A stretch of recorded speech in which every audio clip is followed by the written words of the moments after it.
வாரிசுகளை உருவாக்கவில்லை, நாங்கள் புதிய திட்டங்களை வகுதிக்காக உருவாக்கி இருக்கிறோம் நீங்க சொன்னீங்க. ஆனா இன்றைக்கு நயினார் நாகேந்திரன் அவர் மகனுக்கு பொறுப்பு வழங்கப்பட்டிருக்கிறது, பாஜகவின் புதிய பொறுப்பு வழங்கப்பட்டிருக்கிறது.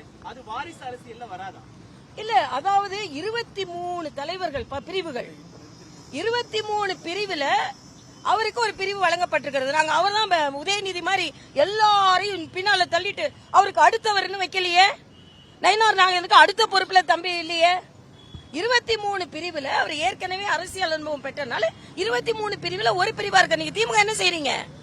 அடுத்த நிலையை கொடுத்துறீங்க. ஸ்டாலின் என்ன செஞ்சாரு? நாங்க ஸ்டாலின் ஒண்ணு சொல்றது இல்லையா, அவரு உழைத்து வந்தாருன்னு. அதனால தொண்டரோட தொண்டராக 23 பிரிவுல ஒருவரை அவர் பணியாற்ற போறாரு, அவ்வளவுதான். அதே மாதிரி போன பிரிவுல பொதுச் செயலர் பணியாற்றி இருக்கிறாரு. உங்களை மாதிரி அடுத்த நிலையில கொடுக்கல, நாங்க எங்களோட பணியாற்ற போறாரு, அவ்வளவுதான். அதனால நேரத்துல இருந்து வாரிசை பத்தி நீ பதில் பேசு, அது இதுன்னா நாங்க தான் தைரியமா பேசுவோமே.